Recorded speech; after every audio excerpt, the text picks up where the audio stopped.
We are back and we are live. It is Fight IQ presented by RotoWire MMA, and we are here for UFC Calgary. Our main event is Dustin Poirier taking on Eddie Alvarez in a much-anticipated rematch, controversial no contest, the first time out. And for this card, as always, we have the analysts for Fight IQ. It is Chris and Joe. How you guys doing? Awesome, man. Rocking this new RotoWire lid, man. Look at that. Thanks, Jake.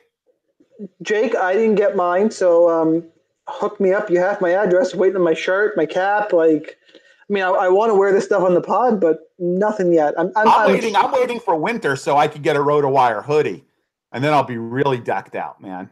You know what? That is what I'm waiting for. Although it's 90 degrees today, so yeah. But just plan ahead.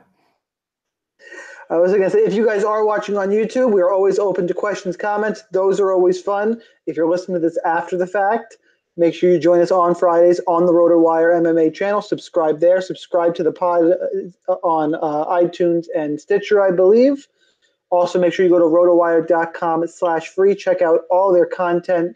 10-day free trial, no credit card required. A lot of stuff is usually behind the paywall. Season-long sports, daily sports, all the good stuff. As Chris is going to tell you about later, they just released tennis for DraftKings. So a lot of good stuff over at RotoWire, our sponsor. Glad you guys are all joining us. Let's just jump right into the fights this week. We've had a couple pretty good weeks, and let's look to get it to continue it. I think this is a really good card from top to bottom, with maybe the exception of this first fight. Unfortunately, I think it's got a lot of GPP value. And I'm talking about Devin Powell at 8,400 taking on Álvaro Herrera at 7,800. The line on this fight, Powell is a small favorite, -110. Álvaro Herrera +100. A common theme in this is we're going to see odds value across the board. A lot of lines have closed up, a lot of close fights, a lot of fights expected to go to decision. This is not one of them.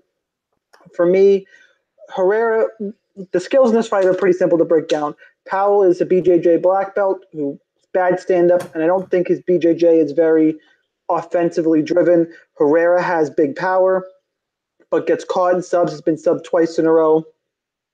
I'm not going to hold Vicente Luque against him. Ultimately, I think Herrera, while he's a low-level UFC fighter, maybe a high-level regional guy, I don't even think Powell's that good. I'll take Herrera to win by knockout. Hard to play him in cash, though, unless he falls just right into your lineup, which unfortunately for me right now is one of the possibilities I'm tossing around. Chris, how do you have our first fight, Herrera and Powell, pegged? Yeah, I usually, if you guys are regular listeners, and I'm sure you guys know, I usually try to, say good things about each fighter, even though I have a clear read, just because, I like to give people options and let them know the dynamics of the fight. But, I struggle to find anything good to say about Devin Powell. He doesn't hit very hard. He kicks, but those aren't very hard either. He's very open to taking shots. He is a BJJ black belt. He owns his own school, I think. But, I've never really seen him use it to all that great effect. We've seen him hurt in a number of fights. I was surprised he wasn't finished in that Drakkar close fight. He's durable, I guess we can say that. And Álvaro is, he's got power. He throws in combination. The one thing I would say is that he's sort of shown himself to be vulnerable to takedowns.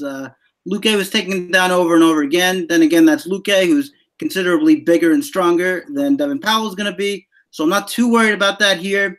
I'm really confident in Álvaro, and I don't see much value in Powell at all. He would have to win a fight before I could pick him to win a fight. That's how little I think he's shown me. So I'm gonna go with the 8,400 play here and feel pretty good about it. I think Álvaro Herrera is actually less expensive. Álvaro Herrera is 7,800. You're getting a discount on him. Oh, even better. There you go. So I'm certainly loading up now. There it is. Don't worry, guys. This is a low-level fight. Me and Chris will start arguing anytime now. We haven't talked about our picks extensively this week, but I'm sure we're going to disagree. Joe, you making this one a clean sweep? No, absolutely not. So You could call me. Wait. Come on. You could call me Mr. Narrative here. So Powell is a tough MF. Okay, he quite literally busted a nut training with Joe Lozon. Literally busted a nut. He was cut by the UFC and pleaded with Dana White for one more fight. This is a loser gets a pink slip fight, if I've ever seen one. Both these guys might get cut if it's not an exciting fight. Let's talk about your boy Herrera. He's got a very distinct place in UFC history as being one of the few fighters finished by a Von Flue choke. Now, I don't know. I would love to see Five Dimes put up a prop, not finished by submission, finished by Von Flue, because I don't think a fighter has ever been finished twice by a Von Flue choke. I'm positive a fighter has never finished twice by a Von Flue choke in back-to-back fights. These are two very unathletic fighters. Both of the guys that, again, James Tahuna effect, both of the guys that Powell has lost to are a lot tougher than Herrera is. So I see him. Horchard fought Khabib. Horchard and Horchard and Close are much better than Herrera. He doesn't get finished. So these are both two unathletic fighters. One is a BJJ black belt. The other is a fighter that shows a propensity for getting submitted, I believe 3 in a row, including the infamous Von Flue choke submission. I'm going to go with the guy that has got the chance to throw up a submission. I mean, I'm not super confident about it, but this is a fight, unfortunately, that will need to be targeted for GPPs because it is one of the few fights on the card, as our friend Sean alluded to, that is not likely or not at least expected by the odds makers to go to the decision. And it is the first fight of the night. So you will need exposure in this fight. I am not saying, pick a side. I'm saying use both sides, but we have to make a pick here. And my pick is Devin Powell. I am going to have some Powell, to be clear, but I will because it is minus 190. But I think you're on a bit of a stretch with Daryl Horchard. Lost to Scott Holtzman pretty convincingly last time out. I don't know. I'll give you Drakkar Close for sure. I have a hard time seeing Horchard. I'm probably going to fade him next time he fights. Sorry, I have to jump back in here for 1 second. What does he do well? He gets hurt and doesn't get finished. What is like his skills? What does he do well? His BJJ skill is what Herrera's kryptonite is. Have you seen it? Have I seen? Well, I'm not. Well, he's had 2 fights. Right? Have you even seen anything close to it? Like a hint of it? Both against lesser opponents than Herrera.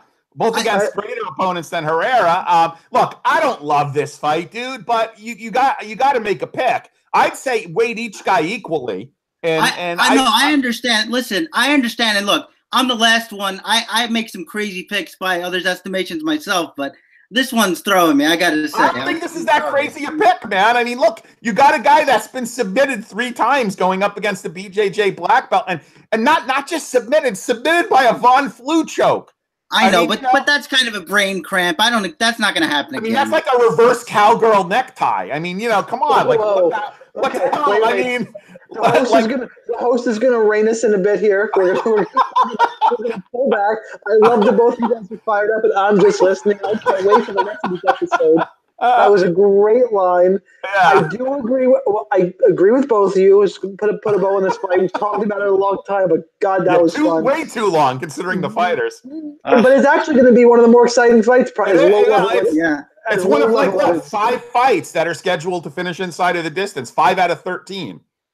So I will agree with Chris that I'm picking Herrera to win just because I think Powell's that bad. But I agree with Joe. You need both sides. Personally, I'll have a little more Herrera, but it's not crazy to play Powell.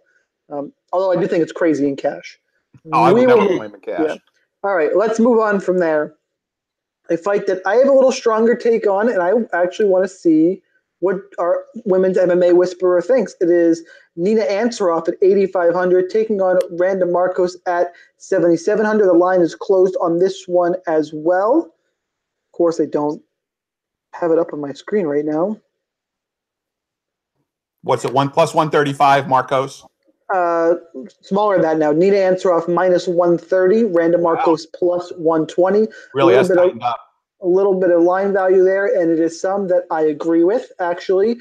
I think Nina Ansaroff, not that she's overrated, but she's getting a push from, being the partner of Amanda Nunes, wins over Angela Hill, Jocelyn Jones-Lybarger. Look, to me, Angela Hill is just in those fights that make you look good. Win or lose, she stands and trades. She brings out these crazy high-volume fights. That's typically not who Nina Ansaroff is. To go out and think that's going to happen again, I think, is a mistake. I think Markos will do what she always does, close the distance, yes, in a straight line. Yes, she can get hit. Ansaroff should get some strikes in this one. But I think Markos will be able to secure the single leg, get a couple takedowns, a few advances. I don't think she'll hold her down long. That's why I was considering a bet earlier in the week against Markos. I don't think she can hold her down. I think it's a close fight. For DraftKings, I always lean towards the fighter who can get the takedowns. So I prefer Randa Markos in this matchup. Joe, our women's MMA whisperer, did I do that fight justice? You did pretty well, my friend. There are, again, Mr. Narrative here. This is one of two fights that I am scared to death by fight metrics on. I'm scared every fight. I'm scared every fight. But this is one in particular because if Markos does not clinch, I could see fight metrics giving, Nina 300 significant strikes in this fight if she doesn't clinch. So let's look at some of the narratives. Markos, 5-0 fighting in Canada. Markos, pretty much her entire career, she has alternated between wins and losses. So this is a conflicting statistic because she actually won her last fight. So that would tell you that if you look at her stats, she's due for a loss. But that kind of runs counter to the fact that she's 5-0 fighting in Canada. I do think she will get the takedown. I do like takedowns. I do like the odds value. I don't see this fight as a GPP fight unless you honestly do think that Markos is going to trade with Nina and Nina gets credit for a lot of significant strikes. I certainly don't see a finish in this fight. But my lean and my pick is towards Markos. I will say that the alternate wins and loss narrative is a little hard on Markos because she has both gotten the benefit of and been screwed by judges' scorecards. Correct. So it's a little weird. Chris, how do you have this one? Yeah, well, I'm going to disagree, but I don't think this doesn't rise to the level of yelling and screaming. But I am going to disagree. I think I'm a Nina Ansaroff fan. I thought she got robbed against Justine Kish, and then I thought she had two good fights against Lybarger and then against Hill. I understand that, it's not the highest level competition, of course, but, she's a high volume output striker. She's got a good Brazilian jiu-jitsu game. Hang on, time. I have to stop you. Outside of the Hill fight, which Hill brings that out of, she's not really a high volume striker. 23 significant strikes. She landed 92 in the Kish fight. And 48 in 3 rounds against Jocelyn Jones-Lybarger. Again, Kish she won that fight by submission. What more do you want from her? In the late 3rd round. She's not a high-volume striker. We already saw she's not. Guys, she will listen, stand, high volume. She will stand and no. High she will volume. stand. She will stand and trade with people who stand and trade with her. Kish does that. Hill does that. Markos doesn't. Do you want to have a bet that Nina Ansaroff lands less than 80 significant strikes? Go ahead, think about it. Huh? 80. Less than 80? I'll think about that. I'll go less than 75. Wow, you should. That I might take. 25 sure. around. And that's knowing that you're probably going to get screwed by fight metrics. Yeah, that's right. That's right. I have fight metric on my side. Yeah, I'll take it. Go ahead. We will talk afterwards. What's going to happen is I'm not going to look at it. It's going to look like Ansaroff fighting off her back the whole time and she'll get 100 significant strikes. Or it'll go the other way. Ansaroff is piecing her up and I think I lost, but fight metric will screw you and give her like 160 strikes, 40 significant. It's just look at all those shots from the bottom. Look at all that work. No, but I think she's got a good stiff jab. Talking about Ansaroff, she's got good, powerful leg kicks. She throws in combination. Randa Markos likes to charge with strikes and connect and get takedowns, but Ansaroff's been pretty good about keeping that distance. She uses that front kick. She uses that side kick to keep distance, and her takedown defense is pretty excellent. I think it's something like 80%. So I think this is going to be a fight where Ansaroff is going to frustrate Markos and pretty much is going to have it all her own way. And if she does get a takedown or two, I agree with Sean, actually, that I don't think she's going to be able to hold her there. And even if she does get it, then we'll get to see what she has off her back, and maybe she surprises us. But I honestly don't think it gets that far. I think Ansaroff comes in here with a high-volume decision victory. Wow, you started this off incorrectly by using the word stiff around Nina Ansaroff. Other than that, I mean, I just don't know about that analysis. We let Joe out of the cage here. I don't know what we're gonna do. We are really. This is fun stuff. By the way, I'm catching up on the chat. By the way, in YouTube. Whew, it's a good one. This just in: Pearson scores 300 points tomorrow. Yep, that's fight metric. We'll get to Cuțelaba. I don't know how he's a favorite. Someone suggested if Joe's looking for a line of Von Flue choke, you probably have a gambling problem. And then Nina wins by flying backflip off the top of the cage. we are all over the place. Let's get those live viewers, guys. Come on, man. And we had a transmission problem. We're back. Thank you, David, for letting me know that we are back up and going. It's pretty fun in here. Make sure Friday, 8 o'clock, you are watching, listening. Click the like button. Hit subscribe. Let's go to the next guys, fight. listen, the only way we're all going to get on Sirius XM is if we get the viewership up on the show. So, and how can you deny people in their car hearing about a stiff Nina Ansaroff or a reverse cowgirl choke? Reverse cowgirl choke. Like, everyone. Come on, who not like that? You know what? We're going to make our push for Sirius XM at some point. I mean, look at all that time that RotoWire blocks. I mean, come on, dude. Reach out to Derek. Reach out to one of those dudes over there. Let's get us on Sirius XM. Okay, next fight. Next up, a fun one. Matheus Nicolau, 9,000, taking on Dustin Ortiz at 7,200. Another fight where I know I sound like a broken record, but the line has closed. This one now is at minus 178 for Matheus Nicolau. The comeback in Dustin Ortiz is plus 167. Look, I know Nicolau has looked great recently. It's not against the best competition, but all the skills are there, whereas Dustin Ortiz is just a grinder. The one skill I wish I'd seen more from Nicolau is his takedown defense. Is he going to be able to not get grinded out by Dustin Ortiz? I'm not so sure. I like the veteran here.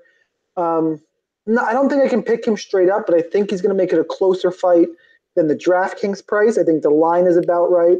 I think Ortiz, it's a 125-pound fight. You have to look at him in cash games as a punt. I think there's one I like a little more later, but Dustin Ortiz in play, Nicolau with the line value to me becomes more of a GPP play. I'm picking him to win a relatively close fight eventually, get up from the takedowns, find a little bit of a space, I think he'll be the more athletic guy, bigger power. Give me Nicolau in a closer than expected fight. Chris? We're gonna disagree again here. I'm gonna take Ortiz. I think I agree with you. Nicolau's looked good lately, and I think he's got nice, crisp boxing, and I like that about him. I think he hits hard for the division. I like that about him, but I don't think he's gonna be able to keep up with the pace of Dustin Ortiz here. And I think Ortiz can go for as long as he wants. He can certainly go for 15 minutes. I think it's going to look like a pretty typical Dustin Ortiz fight. He's going to close the distance. He's going to land strikes with his boxing. And he also hits pretty hard, by the way. We saw that in the Alex Sandoval fight. Hector Sandoval, that is. I do think that if he gets Nicolau against the cage, he's going to get his takedowns. And if he does, like you said, it's just going to be another grindy performance.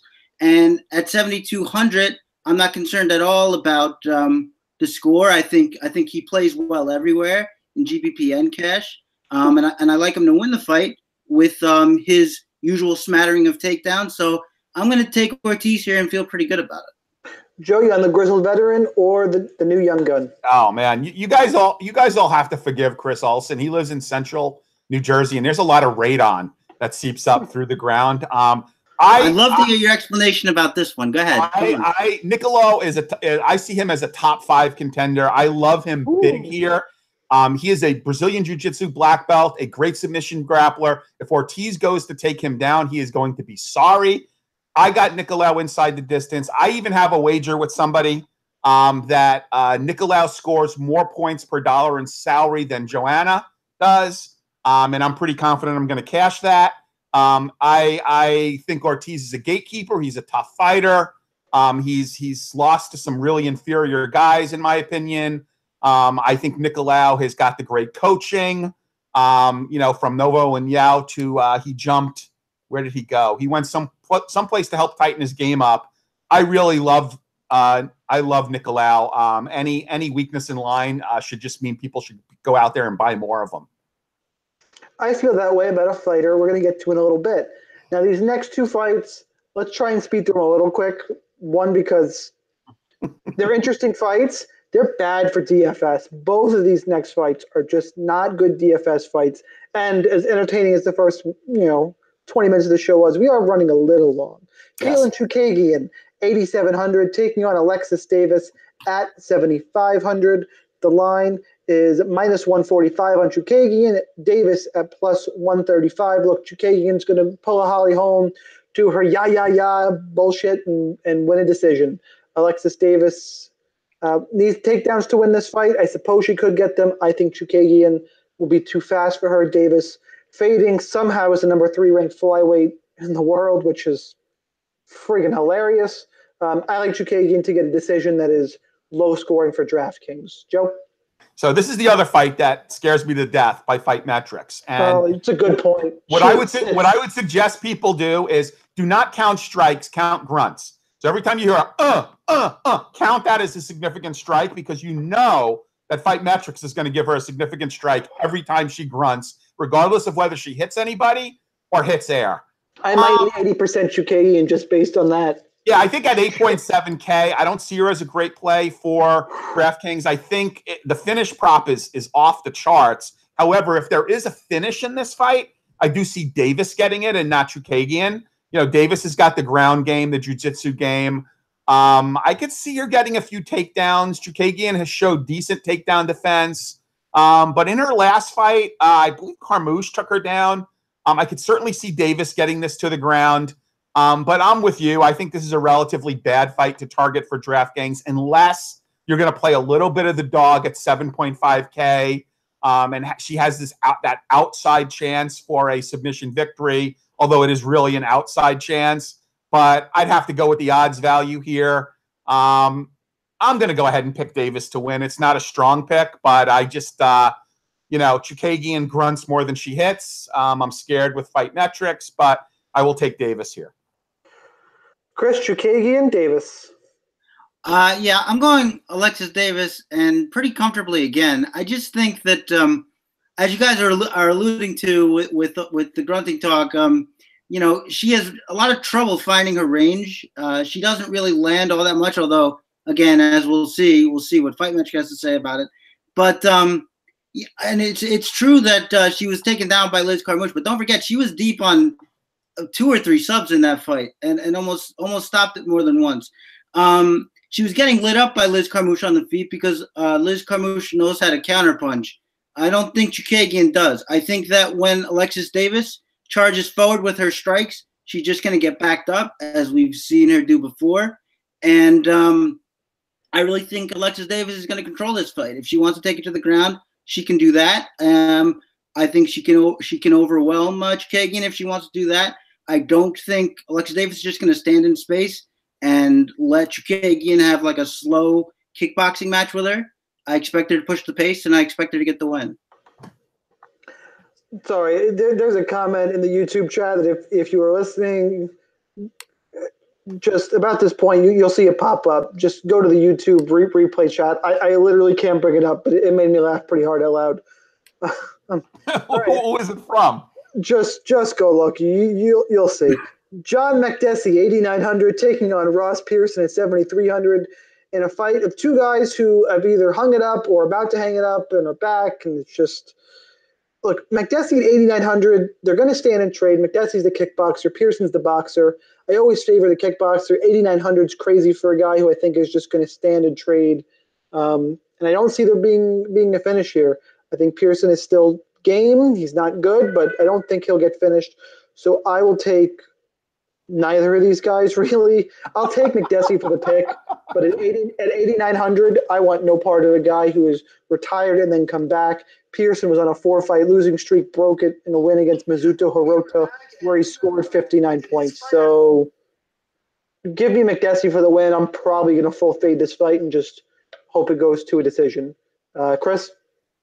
Yeah, we're on the same page here with everything, quite frankly. I like Makdessi as well. I like the way he mixes up the spinning techniques, spinning back kicks with the pressure boxing game. I like Ross Pearson. He's more of a road striker. He'll work the body a little bit. I like that about him. He's a tough guy, like you said, so I don't think he's going to get finished. I see these guys, like you said, on the feet having a striking match, and I'm going to favor the kickboxer as well. Don't have too much to add. I'm not going to be playing this fight too heavily, but I will take Makdessi for the pick. Joe? Makdessi. I mean, I think he's got a speed advantage over Ross Pearson. Look, I think obviously if you look at competition, Pearson has got some good wins over guys like Paul Felder. I just don't know that he's there at this stage of his career, and I see this as perhaps a good fight for him to leave his gloves in the octagon. I think Makdessi could, in theory, get the knockout. I like the camp change. He is a Canadian light in that he trains out of the country and lives out of the country. But, if there's a close decision, you generally expect in Canada, to lean towards the Canadians. I wouldn't be surprised if it goes to a decision, even a split. But I also have a sneaking suspicion that maybe, Makdessi can rock him with a kicker and put him away. It's very possible. Next up, a fight that I am going to try not to rant too hard on. Mohammed-Marad, I can't say his first name. Gadzhimurad, whatever, sorry. Antigulov. I'm so thrown off by this line. He's at 8,600. Ion Cuțelaba is at 7,600. Antigulov was a minus 150 favorite. It's now plus 100. I bet him at minus 150, and I felt good about it. And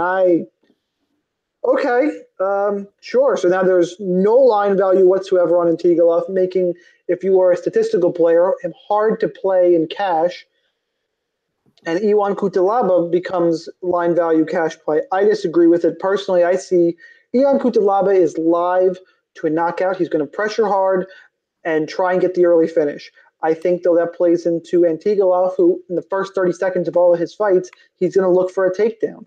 I think he catches Ion coming in for a takedown, takes him down, ground and pound. Maybe he doesn't get a quick finish because Cuțelaba is the best fighter he's faced, clearly. I just don't think Ion can stop these takedowns. Cuțelaba also coming off of a USADA suspension. Look, I don't get the line movement in this fight. I wish I hadn't bet so soon. It's a matter of how much do I trust my read? Am I going to go against the line value, which has bit people before? I'm going to still play Antigulov, but I can see people jumping off just numbers-wise. He's not a great play anymore. So it's how much do you trust Ion Cuțelaba or Antigulov? Joe, you have any further insight to this one? Can you tell me understand this line? Look, I had referenced in our Slack that I liked Cuțelaba earlier in the week. I understand the line movement a bit based on competition.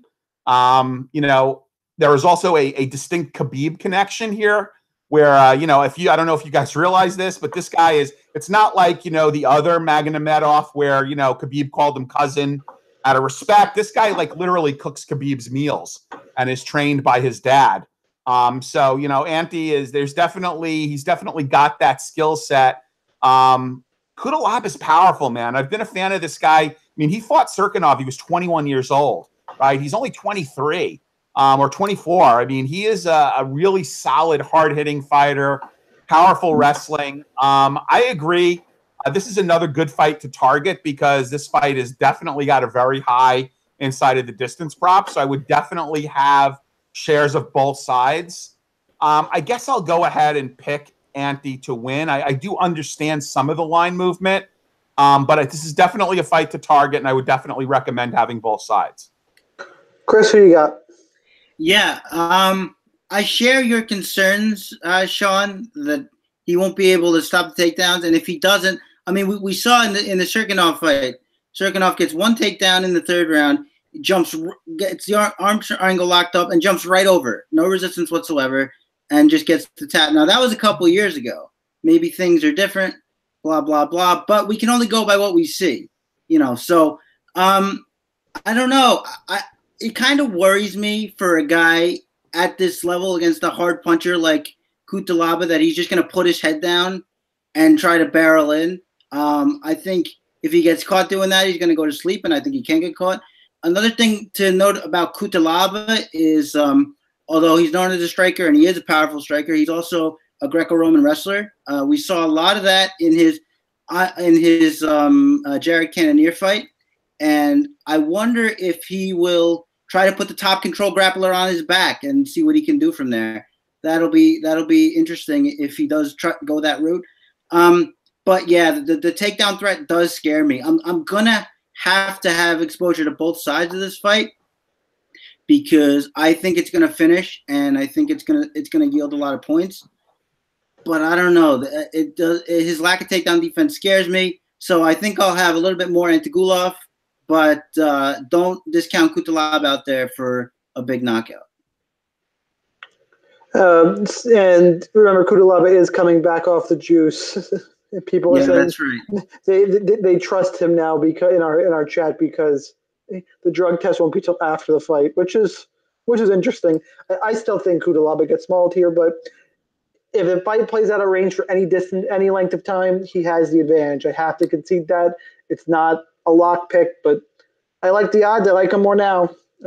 Moving on, though, to another relentless wrestler, Islam Makhachev, 9,600, taking on the UFC's whipping boy, Kajan Johnson, 6,600. They want this guy out of here. They want to Leslie Smith him. Make no mistake about it. He's on a 4-fight winning streak, and if he loses, he's getting cut. I guarantee you he's getting cut if he loses. Not a very exciting fighter. I don't think he's going to be able to stop the relentless takedowns of Makhachev. He showed a little bit of power last time out, but Makhachev is just too big for this division.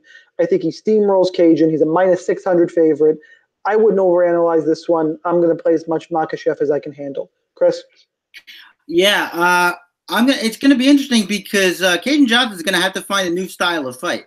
His past 2 fights, he's been pressing himself up against the octagon fence, looking to counterpunch and circling out, and that's just not going to work here. He's going to get grabbed and put on his butt. That happened with him in the Stevie Ray fight, and Stevie Ray is no Islam Makhachev. So I actually like Kajan Johnson a little bit. I think he's athletic. I think when he does decide to come forward, which isn't that often, he's a good creative striker. I think he's got good straight punches, and as you said, Sean, a little bit of power. But yeah, I just can't get past the style matchup now that I know that Kajan Johnson wants to stick himself against the fence, which is doing about 70% of Islam Makhachev's work for him. So I'm with you. I'm having a lot of Makhachev here, and I'm gonna feel pretty good about it. Although 6,600 is the cheapest guy we've seen on this slate for a long time. So if you are bold and you want, just play I have to say it. I'm gonna say it. Tecia Torres.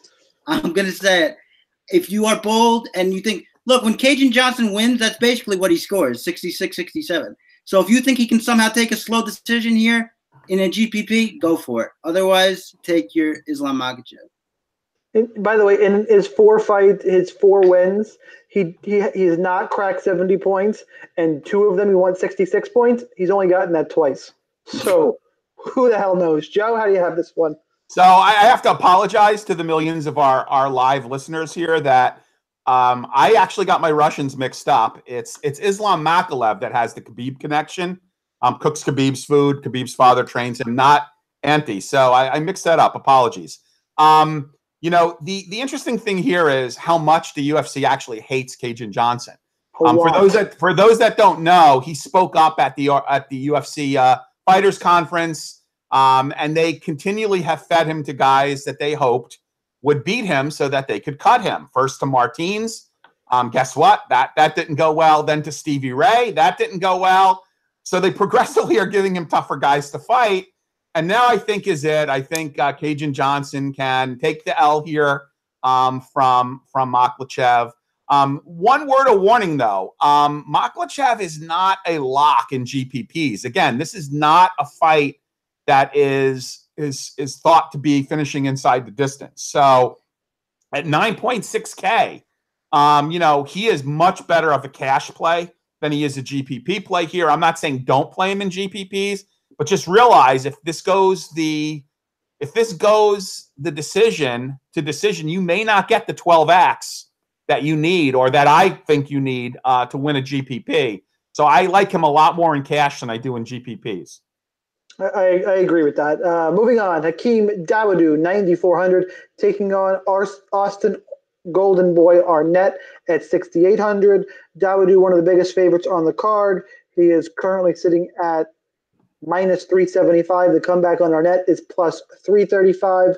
Dawodu made his UFC debut last time out, got caught in a submission by Danny Henry, who turns out to be better than we all think. Arnett had a great fight on Dana White Tuesday Night Contender Series against Brandon Davis. That was, similar to Ansaroff looking great because of who she fought. I apply that to Austin Arnett against Brandon Davis, stand and trade. We saw the real Austin Arnett against Corey Sandhagen. Sits back, karate guy, can mix it up a little overall, though I just think Dawodu is the more explosive athlete, better striker, should be way, way too fast, good hand speed. I like Dawodu a bunch at 9,400. The problem is he needs, like Makhachev, he needs to finish to really pay off. So I like him. I like Makhachev more for the grappling, but Dawodu's another guy I'm going to be mixing it in GPPs. Joe? This is a setup fight for Dawodu. I mean, he's Canadian. He trains out of Calgary. He lost his last fight.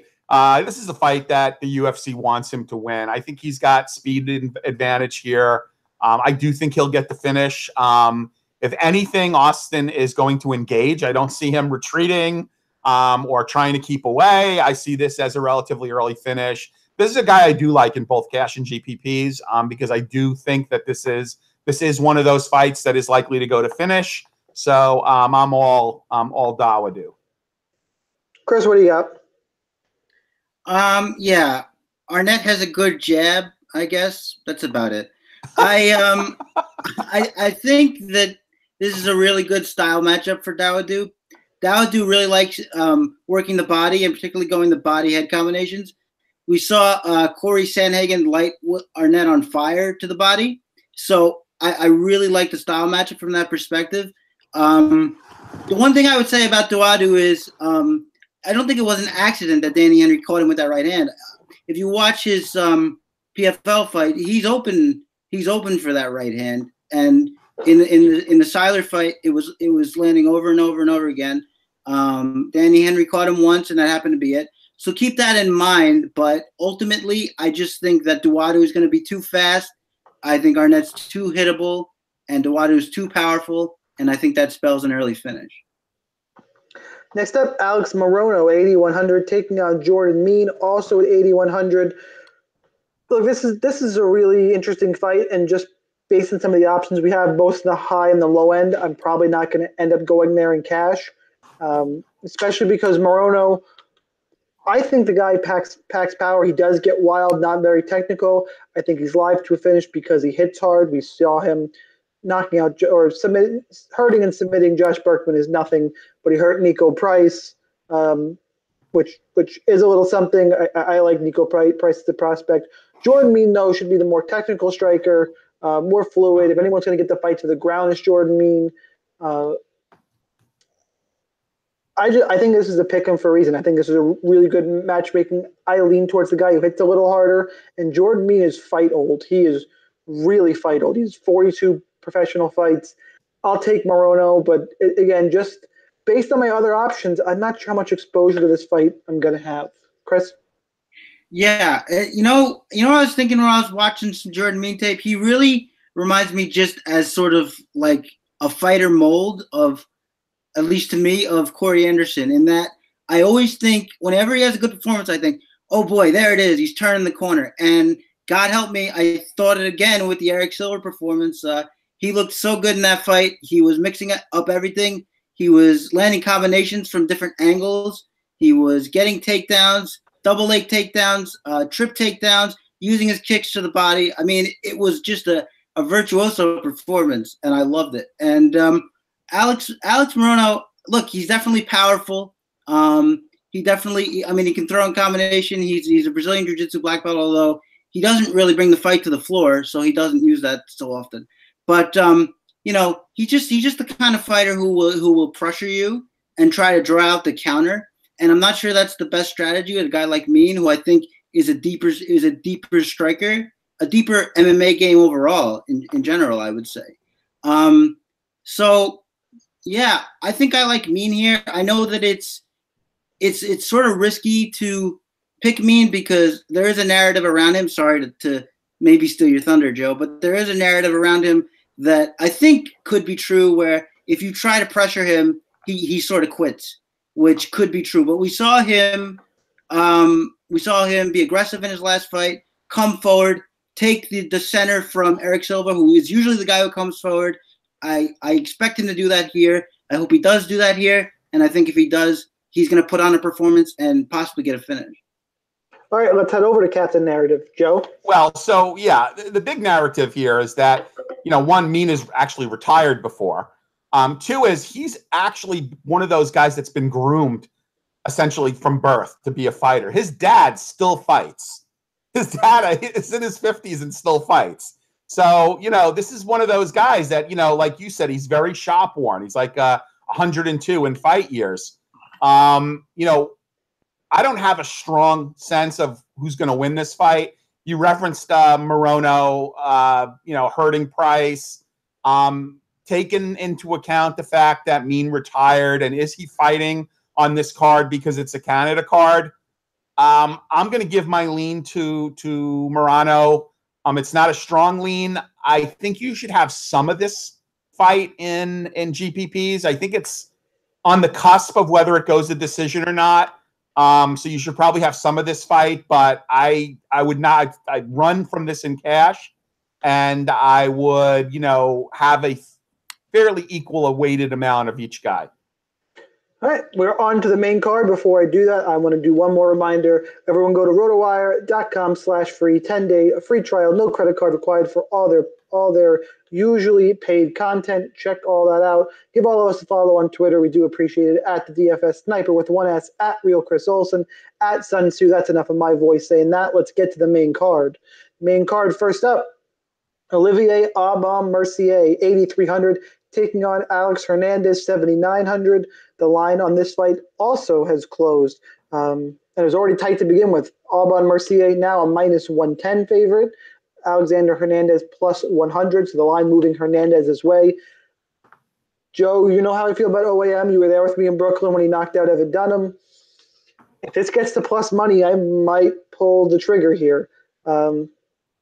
Look, Hernandez shocked the world, knocked out Beneil Dariush. That's how he fights, though. If you go back watch the tape, he's very hyper aggressive. Not quite the same level as Iwan Cuțelaba, but that's who on this card he reminds me of. Aubin-Mercier has looked good. He's got good grappling. Just solid veteran, learning along the way. I believe he's on a 4-fight winning streak. The last time he lost was to Cesar Mutanchi Ferreira. Has subs, has a knockout now of Evan Dunham. I think Hernandez is live. Similar to the Cuțelaba fight, he needs to get that quick knockout. I think if this fight goes any length of time, Mercier can wear him down, use his grappling, and get a decision. That's ultimately what I think happens here. But Hernandez is very dangerous early in the fight. I need to see him prove it to me one more time before I can invest any kind of serious money in him. So I'm taking my boy Olivier Aubin-Mercier, who hoping can make me some money again, especially if this is plus money. I will make a small bet. Joe, what do you have? Look, I'm pretty much with you here. I'm not ready to hand this guy the belt yet. I mean, you know, it was kind of douche not touching gloves. And, you know, then he knocks out a really chinny Benny. We know Benny has had some chin issues. Impressive, yes. Talks a really good game, as some people have mentioned. I'm not sure I understand the line flip. You know, I do think that you should have some shares of him in mass entry GPPs. This is a fight that is not thought to go the distance. OAM has got a much larger body of work. It looks like he's kind of taking things serious. I am going with the Canadian gangsta. Which, by the way, is awesome. And Tom Green, who I'm hoping is the famous Tom Green in chat, says OAM also has the power of the stash, which I'm totally behind. Chris, what do you got? Well, as much as I do agree that those pictures were amazing, I am going to go. Of course you like the underdog. Of course you do. Well, I mean, it's so out of character. I've been picking all chalk all day. I mean, what do you want me to do? You picked Alexis Davis, you psychopath. But it's not chalk. You want to hear my well-reasoned, logical explanation or not? Yeah. Here we go. I mean, go ahead. Yeah. So I'm going Hernandez here. For parts of the reasons that you mentioned, Sean, I think that he can just overwhelm OAM. OAM concedes space in the cage all the time. He gets backed up. He's okay. He's a better striker than I think people let on. He's good at timing those left-hand shot counters. He got a couple of those in the Drew Dober fight.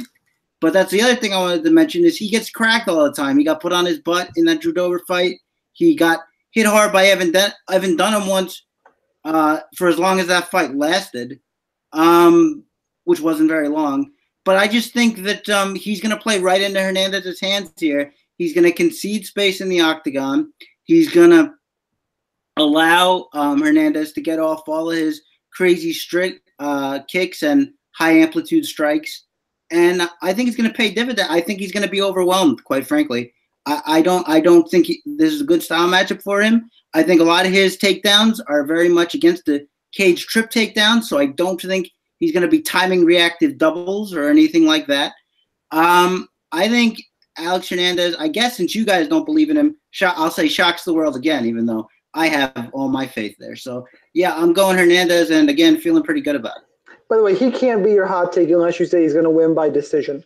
Because I do concede he's live to the knockout early. Moving on. Joanna Jędrzejczyk, 9,200, taking on Tecia Torres at 7,000. You know what? This is one of the fights I haven't looked at the line recently. I think it's holding about steady. Joanna, former champion, minus 280. Tecia Torres at plus 255. I know Joanna opened up as a big favorite. It quickly closed, and it's been hovering, I think, in this price range for a while. I think people have a hard time picturing Joanna losing 3 in a row. It's possible here, guys. Look, it's a 115-pound women's fight. She's most likely not going to get a finish. Torres, I think, will be the faster fighter in terms of foot speed, whereas Joanna has a hand speed advantage and is the better striker, the world-class kickboxing. I need to go rewatch weigh-in video. I actually didn't see Joanna on the scale. I know she made weight, but she's had recent issues cutting to 115. Overall, I think this is a close fight. I think Tecia's going to frustrate Joanna on the feet a little bit before Joanna eventually gets her timing. I think this is going to be a 29-28 across the board or a split decision. I'm going to go with Joanna because she is the better striker. On DraftKings, though, Tecia, she took down Jessica Andrade twice. I know Joanna has great takedown defense, but it's not ridiculous to think that Tecia can get a couple takedowns. I like Tecia Torres a lot as a cash punt. If you're looking to just punt a spot away, I think this goes 3 rounds, and she's live to the win here, whereas Ortiz, who I mentioned earlier, is more likely of the two to get knocked out because Nicolau does have power. So I'm picking Joanna, but I'm more interested price per dollar in Tecia Torres. Chris, are you going to pick the favorite, or are you going to stay consistent, or are we going to finally agree? Well, I was going to say I'm glad you finally came over to the dog side. It's nice and cozy over here, isn't it? But I pretty much agree with your take on the fight down the line. I think this is a very close fight.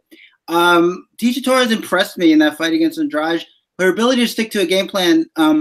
Andrade just keeps such a ridiculous pace. She couldn't stay with it the whole time, but she was really hitting those counter hooks all throughout the first round. And Andrade is a machine, so it didn't do anything to her, and she just walked through them. But I like Tecia Torres as a striker. I think she can do that. She's good in the clinch too. we might have to, think about what that means against Joanna in the clinch, but she has shown proclivity in the clinch. I agree with what you said about the takedowns. I also think she's a good combination puncher coming forward. She's obviously very strong. And I don't always say this in my fight analysis, but, you do have to wonder where Joanna's mindset is. I mean, by her account, she's got people like pulling her into dark alleys, telling her, don't tell anybody, but you actually won the Rose fight. I mean, it's very strange. Like, she didn't take strawweight champion down from her Twitter bio. Just all these things that are like, I don't know. Are you okay? Or are you on the verge of a psychotic break here on the verge because of that loss? I don't really know. I don't think you can straight pick a fight because of that. But, if you think her head's a little out of it, maybe that's another reason to go Torres.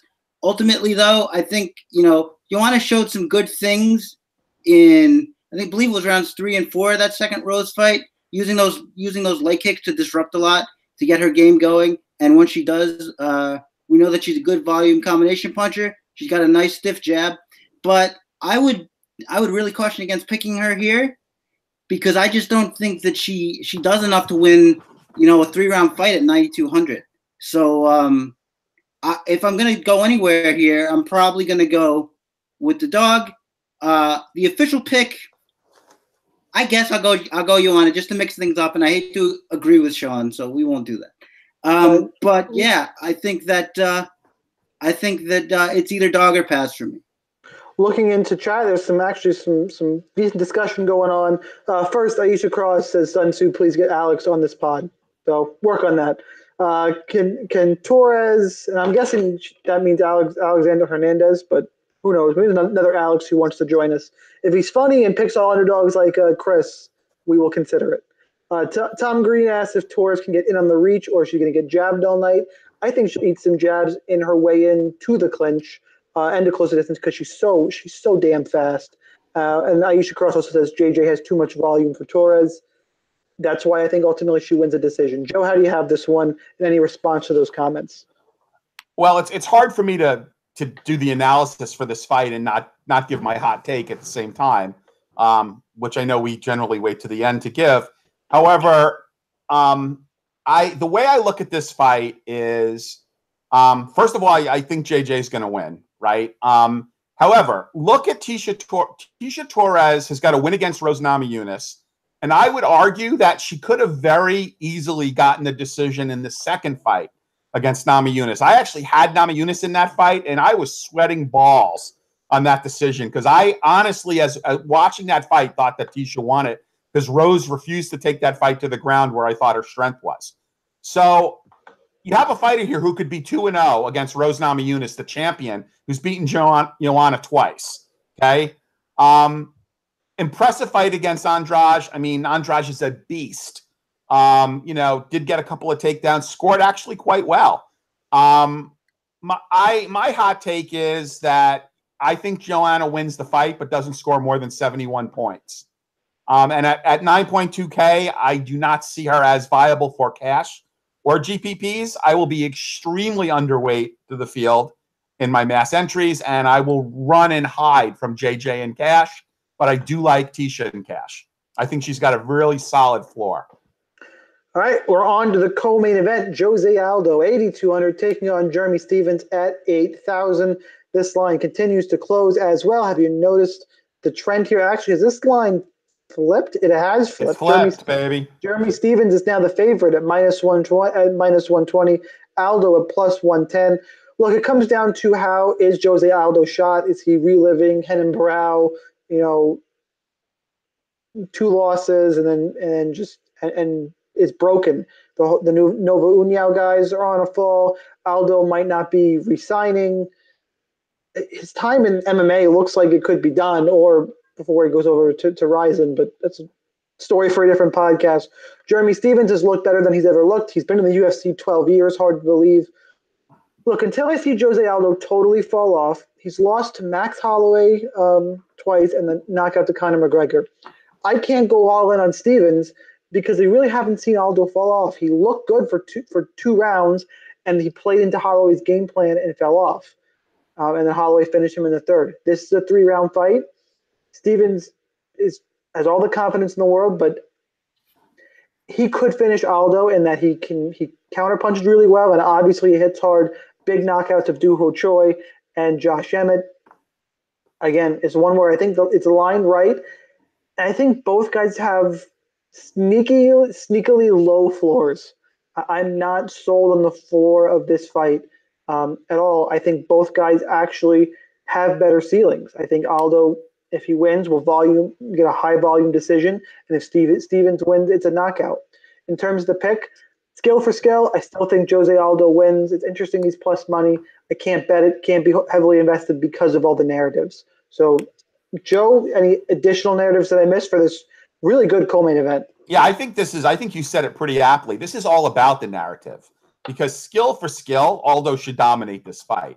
I mean, it's narrative and recency bias, right? So if you look at Stevens, now, that Josh Emmett win, I mean, there were some suspect legal strikes in that fight. No, there were some illegal strikes. Okay, I was giving him the benefit of the doubt. So let's not intentional though. Let's be clear, that was not intentional. But let's not put too much in. I mean, this is a guy that was dominated by Moicano, who is a good fighter and who I'm looking forward to seeing fight again.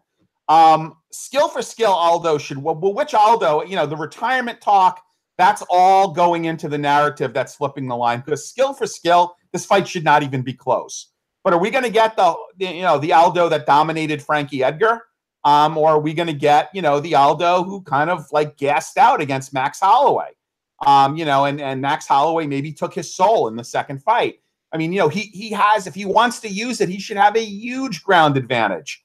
Over Stevens. So, which leg kick, for the love of God. Yeah, which Aldo is going to show up here? I mean, I really wish that I knew this would never happen because he's got so many roots, but if he just ditched Novo União and came to the U.S. and trained in the U.S., at a different camp for this fight, maybe that would have given him what he needed. I agree. I don't like the floor on either one of these guys. I think the ceiling is a finish. I think you should probably mix your exposure, but I'm with you, Chris. I'm going to give a lean towards Aldo unless something else comes out between now and fight time. I'm going to pick Aldo. Well, I'm Sean. That's Chris. And because you said that, I assume that Chris is all in on Jeremy Stevens. Probably. Chris? No. Even though I'm not that crazy. Look, I also am going to ask the question, which Aldo is showing up, but I'm gonna say, is it the Aldo who tries to conserve himself or the one who sprints? Now, considering this is a 3-round fight, I hope he goes back to sprinting. I thought he should have even sprinted in the last Holloway fight and seen what happens. I think you take away a lot of the edge of Jose Aldo if he's just sitting back and not pressuring and not trying to push a pace. I think a lot of his magic goes away. So I'm glad this is a 3-round fight where he can push the pace again. His hands are as fast as ever. We saw that in both Holloway fights. He throws in combination. We're all waiting for those leg kicks to return. But a lot of that is on the opponent too. Max Holloway. He crowds that space. Like Kevin Lee did, like 100 guys who faced great kickers before them. You crowd them and they can't get them up. Now, Jeremy Stevens will take the center of the octagon, but he doesn't really force the pressure as much as a guy like Max Holloway can. So I'm expecting the leg kicks to return somewhat. And also, if they do, it's going to be great because as much as we saw Jeremy Stevens use those leg kicks to great effect against Gilbert Melendez, he doesn't check them at all. So if he wants to go kick for kick with Aldo, I welcome it. I think Aldo is going to win that battle. But look, Jeremy Stevens is, he's no joke. If, as he famously said to Conor McGregor, if when I stop guys, they don't move. Or I think I'm paraphrasing, but something to that effect. I really like that swing out wide left hook that he knocked out Josh Emmett with. I think it was a really smart strike because he got himself off the center line to throw it, and Emmett wasn't expecting it to come at that angle, and it just crushed him. So Stevens is forever dangerous, and there are question marks surrounding Aldo. So I do think you should have exposure to both, as I think we all agree.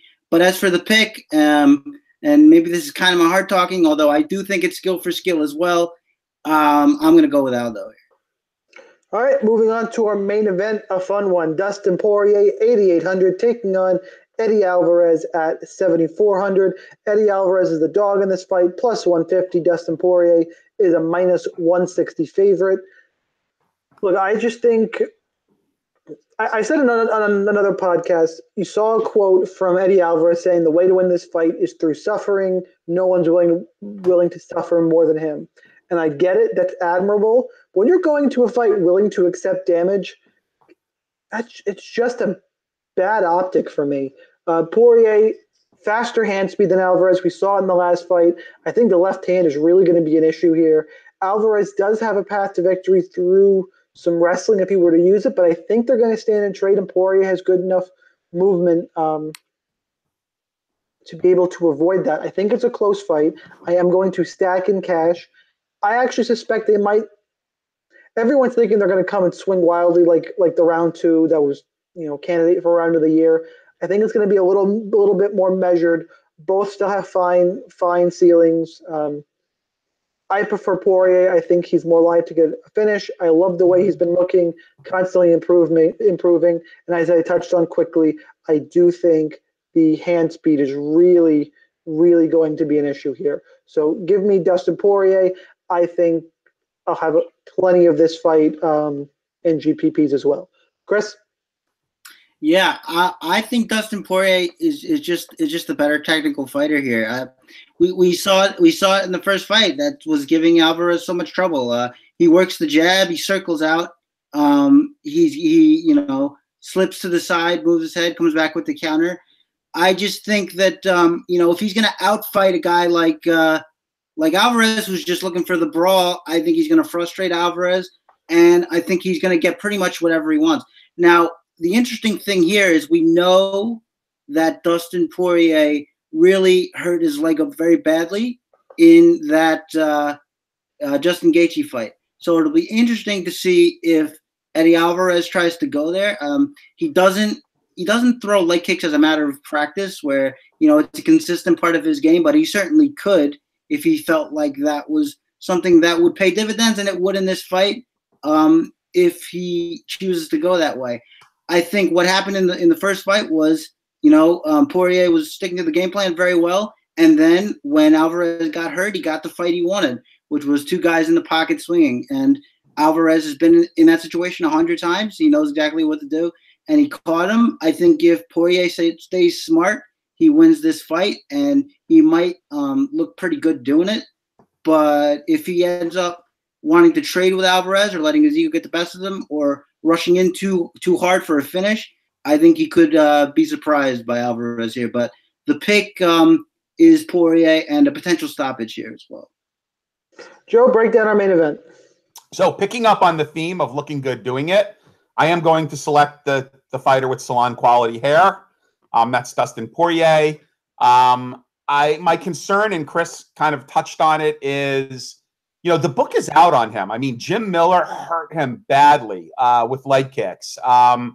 Gaethje hurt him badly with leg kicks. I mean, he literally had to be helped out of the octagon. He could barely walk. Is this too short a turnaround for him? On the other side, Alvarez just keeps taking damage. He was taking damage against Gaethje, and he turned that fight around. He was taking damage against Poirier, and he hit him with the illegal strikes. I do like Dustin, however, because the Underground King never seems to be out of it. I would certainly advise having a few shares of him in, mass entry GPPs, for his price. I think his ceiling is higher than his floor, but I do think you should have a few shares of him. But I am picking Dustin Diamond here. All right, moving on to everyone's favorite part of the show, hot takes. Joe, you kind of gave yours away earlier, but go ahead and just to reiterate, what are you doing for hot take this week? Joanna does not score more than 71 points in a decision victory. That's pretty hot. Chris, what do you got? Do you even have to ask? Nina Ansaroff is There's so many. Nina Ansaroff breaks the 12x barrier in victory. So have your Nina Ansaroffs ready, kids. Jesus, that is smoking hot. I will concede that one.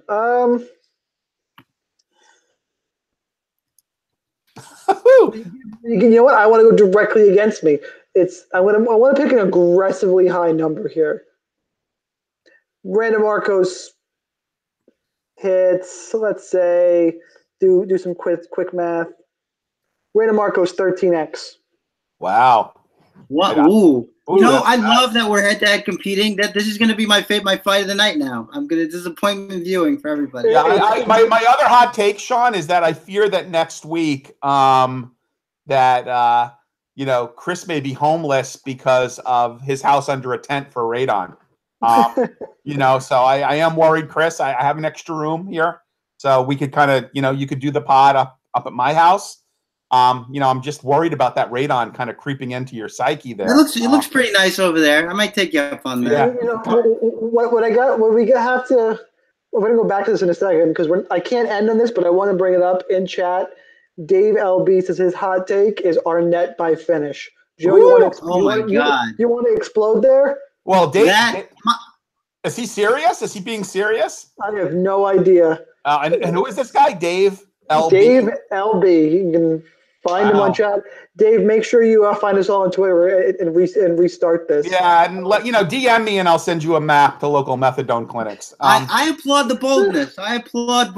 Come on. We're all in the tri-state area. We need to try and get a live podcast or at least a live fight companion viewing party. Joe is. Shit, guys, come up and watch the fights on my 92-inch TV. I mean, come up. One of these days, I will absolutely take you up. One of these days soon, I will take you up on this. I will buy beer for you. I'm not a beer drinker, but I will have some beer here. All right, now I'm in. Now we're good. Tell me what kind of beer you want. You are a cheap date. You know what? We will figure this out. I don't know if I can do it this week, but maybe for 227, we'll talk. Yeah, 227, because then we have a 2-week break after that. So 227 could work, right? Quick, if you guys can come up with 227, that would be great.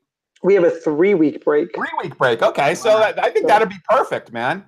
We'll see each other, and then we won't have to talk again for another 3 weeks. Yeah, that's right. I mean, come on. Dave LB is dead serious. He says Dawodu's chin is bad, and his takedown defense is also.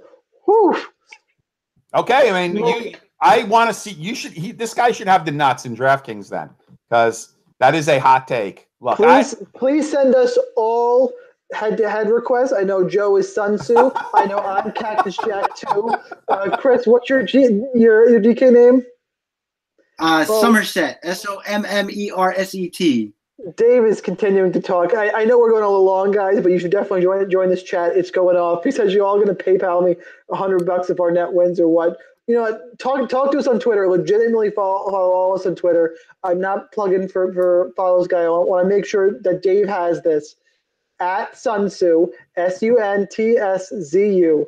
I'm at the DFS Snipe with 1 S. Chris is at Real Chris Olsen. Let's continue this. We will continue this on Twitter. Guys, this was fun. We have 227 coming up, then a 3-week break. Everybody, good luck in your contest. Thanks, guys. Have a good week. Great. I'm sorry, we will go in 1 second. I just wanted to say one thing before we leave. Sorry to upend this.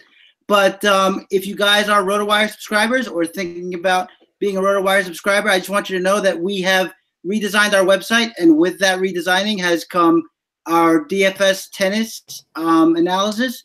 We don't have any day-for-day articles up yet, but we do have how to play tennis on DraftKings, written by yours truly. I have another one up for a site called Play On, which is a UK, Ireland, Australia site. And, I've been playing DraftKings tennis pretty much every day, getting some pretty good results if I do say so myself. And it's a lot of fun. So if you're interested in that, interested in doing the new DK tennis thing, or Play On if you're outside the United States, come by and check out my intro article. And I'm sure daily articles will be coming soon. So, and I will chime in on that site redesign. I did notice that. It looks really, really cool. The site redesign.